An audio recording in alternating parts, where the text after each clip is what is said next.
তুমি দাও,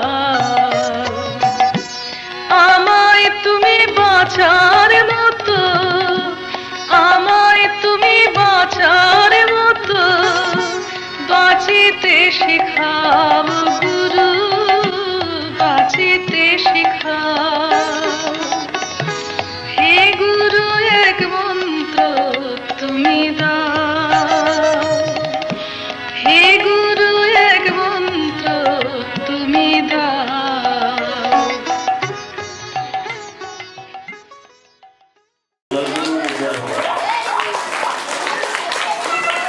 আমরা দীর্ঘ সময় ধরে অনন্ত ভাইয়ের মুখে ঠাকুরের প্রচুর কথা শুনলাম এবং স্কুল সম্বন্ধে শুনলাম এবং শুনে সত্যি আনন্দ উপভোগ করছি, কারণ স্কুলটা কিভাবে চলবে সে কথাও তিনি বললেন। আবার আমাদের আশ্রম সম্বন্ধে অর্থাৎ ঠাকুর অভয়জি প্রতিষ্ঠিত যে আশ্রম, সব আশ্রমগুলো কিভাবে চলবে সকলের সহযোগিতায় এবং আর্থিক সাহায্যে এবং সুপরামর্শে। এখন সঙ্গীত পরিবেশন করবে অভয় গান লেখা সেনযুক্ত। লেখা চলে যাও।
ওর যে কাজ সেই কাজ ও সেইভাবেই করে। রোদে জলে জলে বৃষ্টিতে ঝড়ে ওর কাজ ও নিয়তই করে যায়। কিন্তু তাও বলবো ঠাকুর ওর মধ্যে যে প্রতিভা দিয়েছে বিশেষ করে গানের জগতে, সেই গান কিন্তু ওর কোনো রেয়াজ নাই, কোনো প্র্যাকটিস নাই, কোনো কিছু নাই, তাও কিন্তু এত সুন্দর গাইছে। প্রত্যেককে বলছি যারা খেয়ে আসছেন তারা আপনারা আসন গ্রহণ করুন, আর যারা এখানে বসে রয়েছেন শুনছেন তাদের মধ্যে যারা খাননি তারা আস্তে আস্তে ভেতরে যাবেন। এখন আপনাদের সামনে আসছে স্মৃতি পাল। এখন আপনাদের সামনে আসছেন স্মৃতি পাল। স্মৃতি পালকে একটু সহযোগিতা করো। দীপালি আয় তো, ওনাকে ধরে নে। দীপালি বড় ছেলে আর কে আছে? আসো, ওঠে আসো। আন্টিকে ম্যামকে ধরে ধরো, ম্যামকে ধরে ধরো, সাহায্য করবে। যারা নাকি পাচ্ছেন না উঠতে বসতে স্টেজে উঠতে তাদের সাহায্য করবে, তাদের সহযোগিতা করবে। আর শিখিদি তুমি তো চেয়ারে বসে যাও। আরাধনার সঙ্গে 50 বছরের যুক্ত, কিন্তু কখনো ওকে ধরতে পারি, কখনো হারিয়ে যায়, কখনো ও ধরা দেয়, কখনো আবার হারিয়ে যায়।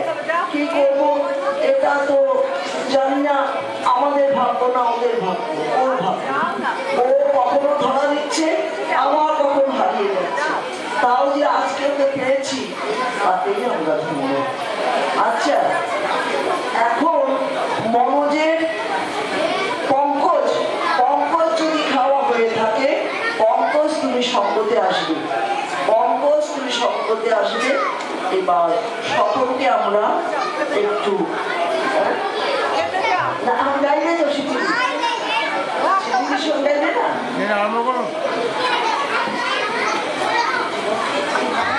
সবাইকে বসতে পারো। যারা খেয়ে এসছে তাদেরকে আবার আসন গ্রহণ করো। এখন আমাদের সামনে আমাদের স্মৃতি গাইছেন স্মৃতি পাল। উনি অনেক দূর থেকে এসছেন, অনেক দূর থেকে এসছেন। শরীরে অনেক অপূর্ণতা সত্ত্বেও উনি কিন্তু ছুটে এসেছেন ওনার স্বামীকে নিয়ে। স্বামীও খুব অসুস্থ, মাঝে মধ্যে আমরা হয়তো একটু যেতে পারি না বললে মিথ্যে কথা বলা হবে। অযোধ্যাকে কিছুদিন আগে আমরা একটু দেখে এসেছি, সেই জন্য উনি যে অযোধ্যাকে নিয়ে এসছেন তার জন্য আমরা ঠাকুরের কাছে প্রার্থনা জানাই উনি সুস্থ হয়ে উঠুন। এবং দুজনেই একাই থাকেন বাড়িতে, দুজন সুস্থভাবে চলুন, উনি সুস্থ থাকুন। উনি সিস্টার মেরিদার স্কুলে অধ্যাপনা করতেন এবং গানের জগৎ নিয়ে উনি থাকেন। খুব সুন্দর সুর দেন এবং গান সবাই গান শুনুন, খুব ভালো লাগবে। দিদি তুমি শুরু করো। জয় আমি যে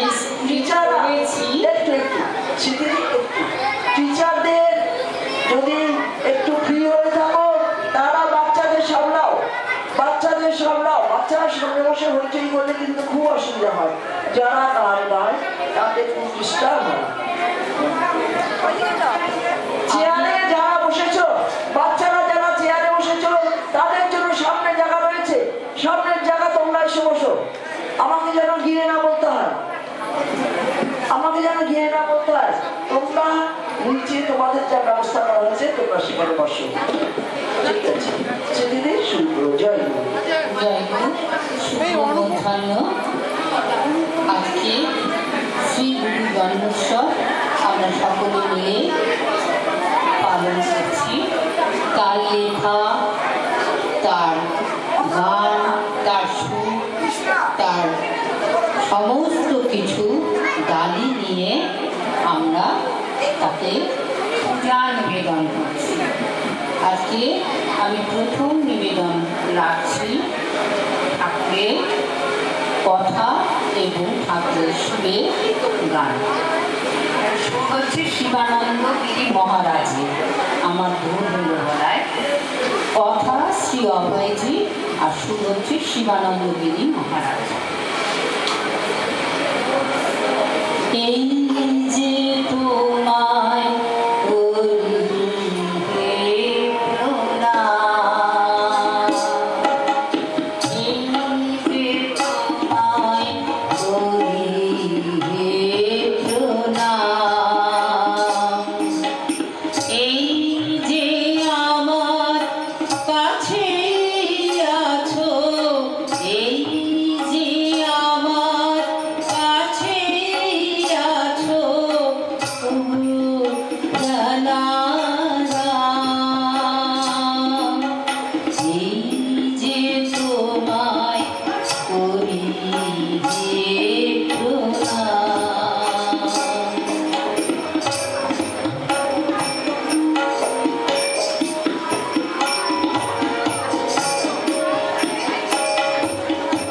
এই যে আমার জীবন ভরে তোমার আলো পড়ছে ঝরে, এই যে আমার জীবন ভরে তোমার আলো পড়ছে ঝরে, এই যে আমি শহর করে তোমায় হেরিলাম, এই যে তোমার করি হে প্রণাম, এই যে তোমার করি হে প্রণাম।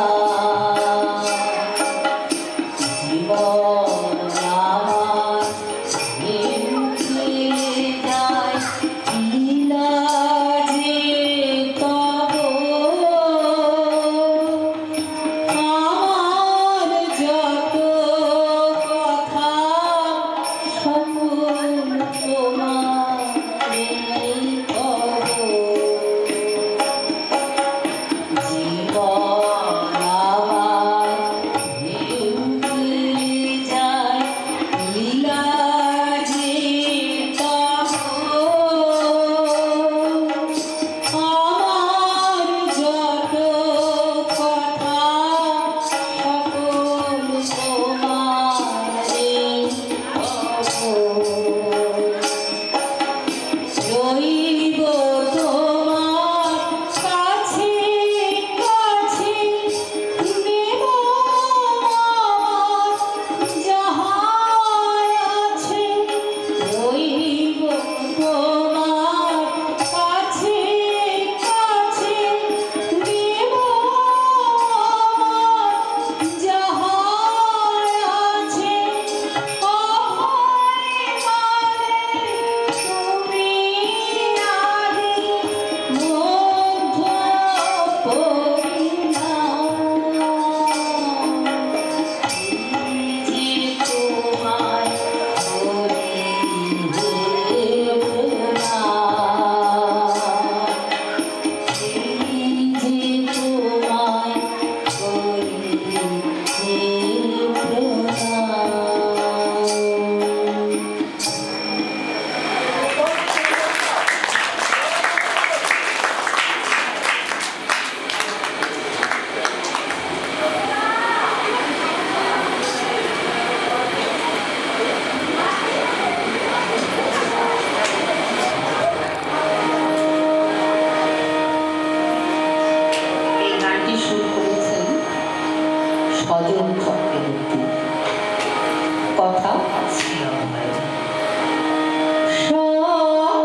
না। গার্বেজ রয়েছে ভেতরেই দেখুন রাখা রয়েছে, সেখানেই ফেলুন। যত্রতত্র আবর্জনা ফেলবেন না, যত্রতত্র আবর্জনা ফেলবেন না। ভেতরেই রাখা আছে কর্পোরেশনের গার্বেজ, সেখানেই আপনারা ফেলুন। এরপরে গাড়িতে আসছেন শ্রেয়ান বাড়ি। শ্রেয়ান বাড়ি, শ্রেয়ান বাড়ি, তুমি যেখানেই থাকো তুমি তোমার ডায়াসে চলে আসো। শ্রেয়ান বাড়ি, তুমি যেখানেই থাকো তোমার যাও, চলে যাও, তোমার আসন গ্রহণ করো। হ্যাঁ, পঙ্কজ, পঙ্কজ যদি এসে থাকে তাহলে তুমি সঙ্গতে আসো। আমাদের স্বপন ভাইকে একটু প্রসাদ পাওয়ার জন্য সুযোগ করে দাও। পঙ্কজ বাড়ি, পঙ্কজ হাজরা, সরি পঙ্কজ হাজরা, যদি খাওয়া হয়ে থাকে তুমি চলে আসো তবলার কাছে। আচ্ছা ঠিক আছে, খেয়ে নাও, খেয়ে নাও, না খেয়ে আসবে না, খেয়ে নাও, পেট ভরে খেয়ে নাও, খেয়ে সুস্থভাবে আসো। ঠিক আছে, এবার তারপরে তুমি শপথ করবে স্বপন ভাইকে ছাড়বে।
প্রস্তুতি নিই। এবার আপনাদের কাছে আসছে আমাদের মিঠু দাশগুপ্ত। অনেক কাছে, অনেক ছোট্ট মেয়ে মিঠু।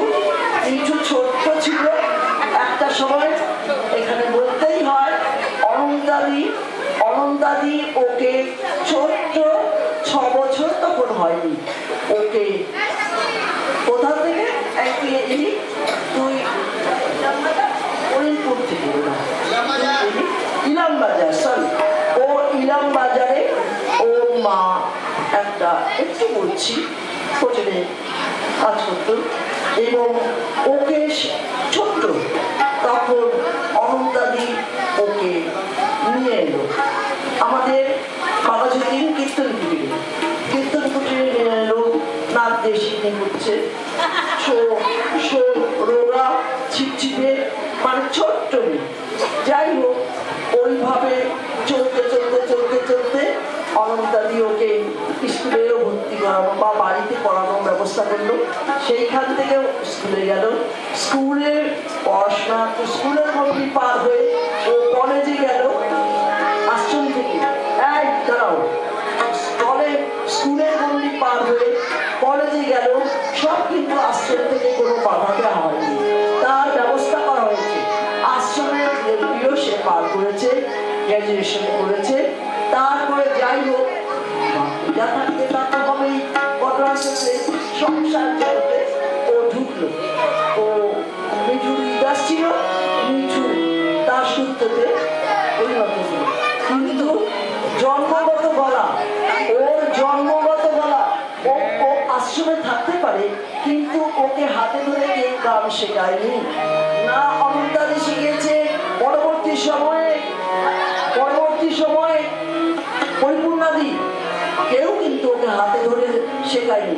তার মানে ও কত বড় প্রতিভা ছিল, ও গান শুনে শুনে ও গান শিখে নিয়েছে এবং তুলেছে। এবং অনন্তাদি বাইরে এই জগতে গাইতেন, রেডিওতে গাইতেন, অতুল প্রসাদের ভক্তিগীতি গাইতেন, বাইরে বাইরে যে গান করতেন ওকে নিয়ে যেত, বড় হয়েছে যখন নিয়ে যেত। এইভাবে আশ্রমের একটি ছোট্ট মেয়ে কিন্তু অনেক অসুবিধার মাঝখান থেকে খাওয়া পেয়েছে, ঠিকমতো পায়নি, সেইভাবে কিন্তু ও বড় হয়েছে।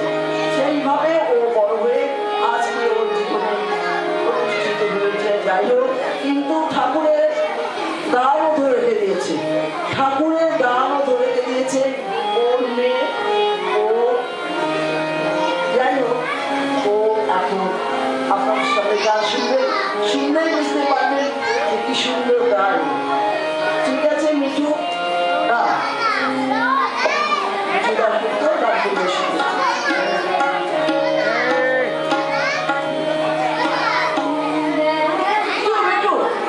একটু বলে নিবি গানটার ব্যাপারে।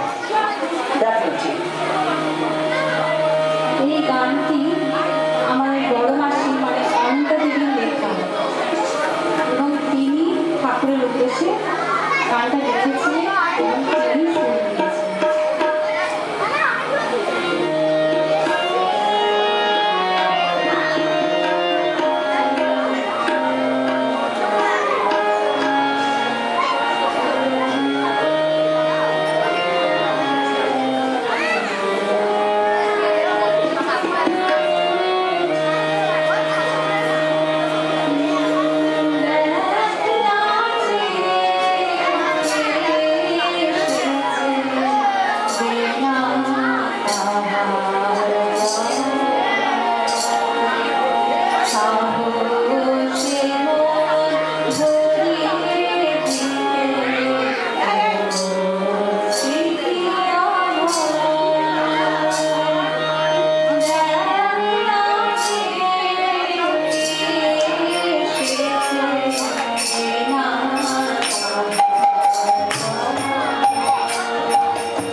স্বপন দেখে দেখে ঘরে